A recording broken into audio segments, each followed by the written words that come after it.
Original post March 4, 2024. My spouse and I have been together for 8 years. Our sex life has had lots of ups and downs. Sometimes it felt like it was really good, but there were long stretches where I felt like I was starving. While they never denied me when I initiated, the lack of initiation on their part has destroyed my self-esteem and has left me so incredibly unfulfilled. I have so missed the feeling of being desired and having my partner seduce me. It was really hard for my spouse to come out. They were so nervous and scared. I hugged them and thanked them for telling me. I messed up and told them everything will be alright. But it won't be. I can't go the rest of my life with a partner who isn't sexually attracted to me. So, I spoke with a lawyer. I'm so worried about my spouse. They are really dependent on me socially, emotionally, and financially. And I know that they love me. They love me more than anyone ever has in my entire life. I wish love could be enough for me to be happy in a relationship. Tomorrow is really going to suck. ETA, just to make things clear, an open relationship is not an option. I am strictly monogamous. I am not the type of person who is capable of having multiple partners. An open relationship isn't going to help me meet my needs that are currently missing in my relationship. What I need is for my spouse to be sexually attracted to me. And for those of you who have assumed the gender of myself and my spouse, the majority of you are wrong. Watch your assumptions. Relevant comments. Comment 1. How did this all work out? OP. Not well. I ended up leaving, they trashed the place while I was gone and got arrested. Comment 2. I'm sorry OP, hopefully, it all works out and you can heal from this. OP, thanks. Got a lot going on right now, figuring out all the shit I have to do with their cat who got badly injured, figuring out what's going on with their charges, and hiring someone to fix the walls. But I know everything will eventually work out the way it needs to. Just got to keep swimming. Comment 3. The fact that you are calling the cat, their cat, knowing you two were married really shows that there was never a partnership here. It was just you. You divorcing them is a blessing in disguise for them. OP, the cat is, their cat because I am incredibly allergic to cats. I was never able to bond with the cat because even with medication, being in actual contact with her makes me break out into hives. So, I have had to keep my distance from her, and we never developed an owner/pet bond. My personal relationship with the cat is more of a friendly roommate thing. The cat also very clearly preferred my ex and was incredibly bonded with them. The cat also predates my relationship with my ex. Calling the cat their cat has absolutely zero meaning in regards to how I viewed my partnership and is more of a reflection of my own relationship with the cat than anything else. I have always cared about the cat and have put her first in regards to family planning and budgeting. I fucking gave up my favorite room in the house with a gorgeous bay window for the cat when they moved in, since I figured that cat would enjoy it. Not to mention that I also just dropped nearly $6,000 on the cat this week because I came home to her with a broken jaw. Money from the emergency fund that I was the sole contributor to. But go on and tell me again how referring to the cat as their cat means I never considered them a partner even though I planned for and made concessions for said cat repeatedly over the last 8 years. Comment 4. I hate to be that person who cares more about a pet than the person in that situation. But man, that makes me sad and happy all at once that you helped it. Did you already pay the vet bill outright? You should know that you can surrender the animal to the clinic. Might be the best option considering it doesn't sound like your ex is going to get out very soon and considering your allergy. Are authorities aware of the cat's injuries? Might not be great to pile on animal cruelty charges, but they shouldn't get that animal back. Sorry about everything. OP, I did speak to the police about the cat. They thanked me for the information and asked for information about what vet I took her to. But I haven't heard anything else about it. I did already pay as I took her to the emergency vet and had to pay at the time of services. Didn't really think things through, just saw that she was hurt and wanted to fix her. I know they are having trouble getting bail together, and I am not willing to do that after the way they damaged the house and with dropping almost $6,000 on the cat. Obviously, the divorce is on hold for the moment. For attorney's advice as a conviction or jail time could impact what I am responsible for. I am very seriously considering rehoming the cat while my ex is gone. I'm not sure what legal ramifications I will face due to that or how it may affect the eventual divorce settlement. It really sucks because I don't know what happened, and the cat really is super bonded with my ex. She is also a senior now and I don't really know what the right thing to do is. But that's a future me problem. Right now, I just got to focus on cleaning up the house and getting the cat to eat again. She has been refusing food post-surgery. New post. March 9, 2024. I had to take our family cat to the emergency vet last night. She had a dislocated and broken jaw that required surgery to have it fixed. She has come out of surgery just fine, and the emergency vet says she can be released from their hospital tomorrow. Unfortunately, she has some pretty intensive post-op care required that I'm not going to be able to handle on my own, so I have made arrangements with her regular vet to board her during her recovery. I'm looking for ideas and suggestions to make her a little more comfortable during all of this. I figured I would bring her bed and a blanket so she has something that smells like home, but would absolutely love ideas. I've heard of pheromone collars that are supposed to help cats relax and stay calm. Are any of those good? Also, looking for recommendations for super palatable wet foods or liquid treats. She is going to be on a soft and liquid diet for a while. She can be really picky at the best of times, so I want to arm the staff with lots of options. And this is kind of weird, but do you think I should visit her during her recovery? She and I have a more roommate type of relationship. I'm actually really allergic to cats. I've been okay living with her by taking medication, thorough cleaning, and air filters, and her and I respecting each other's space, but actual contact with her results in me getting incredibly itchy and breaking out in hives, so even though we've lived together for years, she and I are not super bonded. Her person will not be able to see her. I honestly don't know a lot about cats. I'm not sure if a familiar face would be a comfort or an annoyance. Thanks in advance. I just want this little girl to feel better. New post. March 9, 2024. Our cat had surgery on Wednesday morning for a broken and dislocated jaw. She made it through surgery and the vet is optimistic. But we need to get her eating again. She has to have soft food for a few months. I'm looking for recommendations for anything soft that might get her going again. So far, the only thing she has willingly consumed is goat cheese. The vet is okay with this. It was actually a vet tech's idea. Update to original post. March 12, 2024. I have a not very happy update. I told my ex that we needed to talk. We sat down and pretty much as soon as I mentioned that I wanted to end the marriage due to our sexual incompatibility, they started to become incredibly emotional. First with crying and begging me to reconsider. Then when I had held fast to my choice, they became very angry with me. They started yelling and being belligerent. So, I told them I was leaving, and they followed me out to my car and slammed their fist hard enough on the hood they left a sizable dent. I actually never even got around to telling them I had already spoken with an attorney or let them have the preliminary draft of our divorce agreement. I went to stay in a hotel. My ex continued to try and text and call me. They left a few really nasty voicemails and a few begging and crying for us to keep working on our marriage before I blocked them to get some rest. The next morning, I came to realize that the police had been trying to contact me. Turns out that my ex went on an absolute rampage through the house.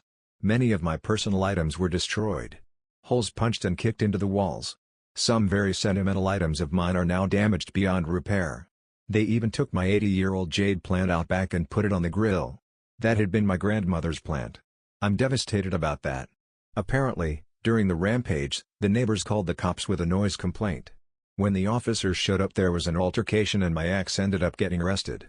They are now facing charges for disorderly conduct, resisting arrest, and assault on a police officer. The worst part though, is that somehow during the rampage, arrest, or while left alone overnight, my ex's cat got badly injured and needed to be taken to the emergency vet for surgery. She pulled through surgery and is currently being boarded at her regular vet's office for post-operation care as I am unable to provide the level of care she needs. She should be okay, but I feel really bad for her. Her life is turned upside down, she is away from home and the last memory she has of her favorite person was seeing them be a monster. I'm not sure what I am going to end up doing with her ultimately. But I am doing what I can to get her feeling better. I knew my ex would get emotional, and cry and yell. I knew they would be argumentative about it. Those were a big part of why I wanted to have all my ducks in a row before speaking with them. I am super thankful to my therapist who helped me roleplay the talk. I already had a packed bag in my car and was able to stay calm and cool-headed enough to leave when I did. My ex still has not posted bail, and I absolutely refuse to do so. They've been calling me from lockup begging me to, but also yelling at me.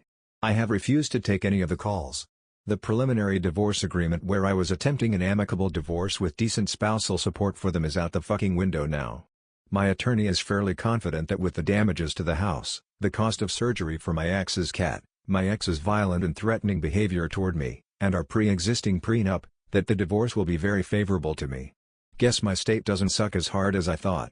My attorney has advised me to hold off on filing until we know the outcome of my ex's criminal convictions as that can also impact things. I have a hearing this week for a restraining order against my ex, so if they do somehow miraculously make bail, they at least can't come back here. And on a personal note, got to throw this out into the universe and get it off my chest, to the person wearing the Batman shirt in Home Depot last Saturday who chatted up the person wearing the TMNT shirt. Thank you. A very deep sincere thank you. If you are reading this, I hope you see why I declined to exchange numbers with you. There is a lot of chaos in my life at the moment. But you are a glimmer of hope for me of what my future life could be like. Relevant comments. Comment 1. You don't think he hurt the cat, do you? Like, purposefully? OP, I don't believe they hurt the cat purposefully, no. They adopted the cat before we even met. It has been their cat for the past 11 years. They and the cat were closely bonded. They cuddled every day and had a close bond. I theorized that while they were rampaging through the house they were throwing and kicking stuff at random and the cat got caught in the crossfire, but I do not know for certain what happened. Comment 2. A broken and dislocated jaw unfortunately may point to it being purposely done. Most cats are going to run and hide if someone starts telling or throwing things around. I suspect the cat was kicked, but I really hope it's not true. Even if it wasn't on purpose, get a statement from the vet regarding the cat's injuries. That might actually help with your divorce. OP, I have. Both attorney and police have documentation concerning the cat's injuries. I don't know if they are pursuing charges in that regard, but it is at least documented. Comment 3. Jade plants are succulents. If a single leaf made it, there's a good possibility of getting it to root. OP, I found some broken branches in the house, and I have propped them already. So, my dear little jade will live on in some form. But it was a magnificent beast of a plant though, and its former glory is sorely missed. Story 2, My parents won't attend my wedding. Original post, Jan 16, 2024. My parents won't attend my wedding, and here's why. At 24, I find myself in a heartbreaking situation. My parents won't be at my wedding. The reason? I refuse to invite their friends, I'll call them the Scots, who made my life a living hell during the year I lived in their guest house. From false accusations to disrespecting my fiancée, things reached a breaking point. Fast forward to wedding planning, and the Scots became a point of contention. When I stood firm on not inviting them, it led to a family fallout. Despite my attempts to mend things, my parents are boycotting the wedding. In 2021, fresh out of college, I moved to a new state for a job. Facing high rent, the Scots, family friends of my parents, offered me their guest house for a mere $300 a month. Little did I know, this seemingly sweet deal would lead to a year of turmoil. The Scots, longtime friends and business partners of my parents, had 3 kids. As soon as I settled in, the Scots became excessively involved in my personal life, particularly my relationship. The situation took a dark turn as they fabricated scenarios to my parents, accusing me of promiscuity, rarely being home, and even planning to secretly move in with my boyfriend. Their disdain for my boyfriend was palpable, treating him with passive aggression, condescension, and even making derogatory comments about him being adopted. The interference escalated with family meetings, where they labeled me as a poor influence on their teenage daughter, criticizing my boyfriend, whom they had met only 3 times. And I have to add, my boyfriend and I don't drink or smoke, and both have careers. My BF is a perfectly good man and was always respectful to them despite their poor treatment. The dad of the Scott family went to the extent of sharing his marriage problems and lack of a sex life. The breaking point came when the fridge in the guest house broke, and they insisted I foot the bill for a $900 replacement. Their influence over my parents was significant, as my parents rarely had my back and sided with the Scots, constantly belittling my boyfriend without reason. By the end of 2022, I decided to move out with some girlfriends of mine, leaving without saying goodbye to avoid further confrontation. Fast forward to the summer of 2023, my boyfriend and I were living together in a new state, and he proposed. To my surprise, when he asked my parents for their blessings, they were supportive and enthusiastic. My parents were even flown out to witness our engagement. As we delved into wedding planning in the fall of 2023, my fiancé's parents generously offered to finance the wedding. Strangely, my mother declined involvement in the planning, claiming she hated it. Despite repeated invitations from myself and my future mother-in-law, she insisted we handle everything on our own, a departure from the typical involvement of the mother of the bride. My mother-in-law did fly my mom out to NY for wedding dress shopping, which was fun, but my mother insisted on the trip that this was all she wanted to do. Winter 2023 brought a text from my dad, urging me to invite the Scots. I respectfully declined, citing the distress it would cause me on our special day.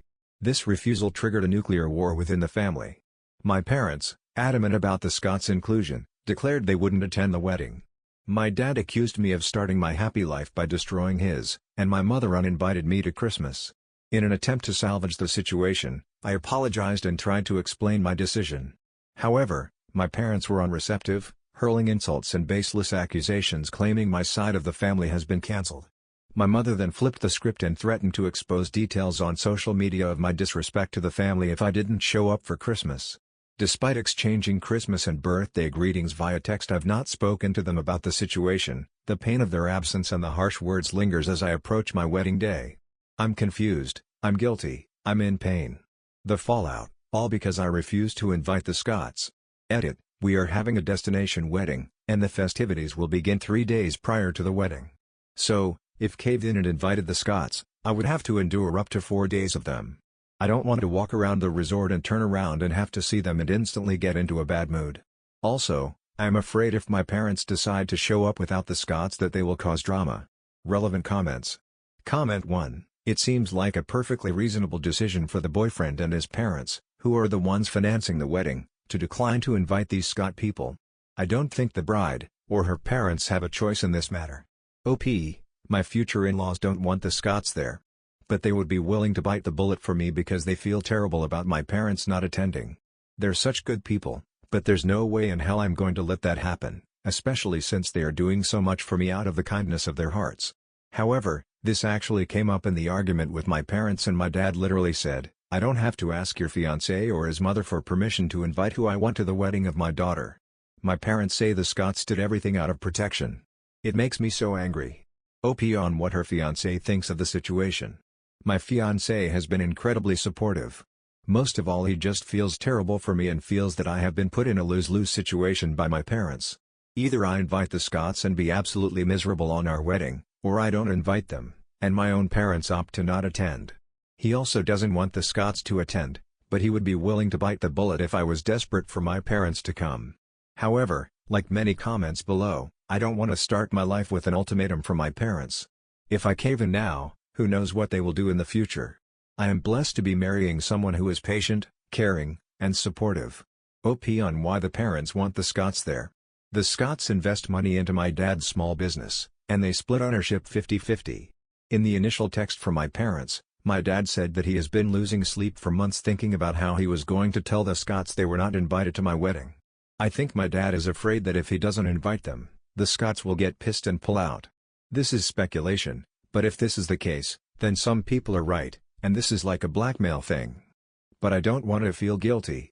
Why do I have to invite people who give me a visceral reaction of anxiety and stress just because my dad is afraid to tell them no? Update Jan 27, 2024. I woke up this morning to a bunch of texts from my mother. She demanded that I end my engagement, cancel the wedding, quit my job, and move back to their home. She started saying things like, "I know you're unhappy. It's okay, you tried. Now it's time to come home. You have some maturing you need to do." This irks me so much. My parents literally gave their blessings for my marriage 6 months ago. Now they want me to change my entire life because they're mad they didn't get their way. I responded and said this is my life, and if they don't want to respect my decisions, that's on them. But I am in utter shock. I am financially independent, I have a great job, and a loving partner. How do my parents come up with this? Update to March 16, 2024. 3 months have passed since my parents declined to attend my wedding. Initially, I found peace and acceptance, looking forward to celebrating with those who would be present and knowing my parents wouldn't be there to ruin it. However, a text from my younger brother 19 male shattered that peace, revealing that our parents threatened to kick him out of the house and abandon him financially if he attends my wedding. This utterly crushed me. I am so close with my brothers and I love them dearly. I have 3 brothers aged 19, 22, and 27. While my older brother lives independently, my 2 younger siblings still live with our parents. Despite my parents' decision to not come to the wedding, I told my brothers how badly I want them to attend, assuring them of my support. After their shared support, I booked their travel, optimistic about their participation. I was naive to believe our parents would accept this decision. Their subsequent outburst targeted my brothers, leveraging financial threats to dissuade them from attending, claiming they are betraying the family by supporting me. I offered to financially assist my brothers if they still want to attend, knowing they'd get kicked out, but I realized the difficulty of abandoning familiarity. In response to this outburst, my brothers called me and proposed an intervention, aiming to address broader familial issues, aka the bigger picture of my parents being abusive. I tried my best to explain this was a bad idea, I pleaded. Despite my reservations, I supported them via phone call. I felt I was bound by sibling loyalty. Yesterday's call confirmed my fears. Amidst vile accusations, I endured personal attacks, ranging from insults against my fiancé to baseless critiques of our life choices. My father's tirade, marked by verbal abuse, culminated in a cruel dismissal of my feelings. Here are a few notes I took during the 2-hour intervention. 1. My fiancé is not an intellectual because he likes to snowboard and doesn't know how to have intellectual conversations. 2. My fiancé doesn't have royal or noble blood and therefore cannot have intelligent children. 3. It was rude for my fiancé to not bring flowers or wine when he flew from another state for the day to ask for my hand in marriage. 4. My decision to change my job and move to a new state with my fiancé is a manipulation tactic. 5. My dad said calling people names and insults is the right thing to do when you're mad. 6. My dad said my decision to change my career path is stupid and I am cutting him out of his life. 7. Thinks my fiancé's job as a salesman makes him a loser. 8. My parents are mad I never offered to invite my uncle that I haven't seen in 13 years who lives in Russia. 9. My dad says my relationship is wrong, and he's not happy about it. Says it would be smart to break up. 10.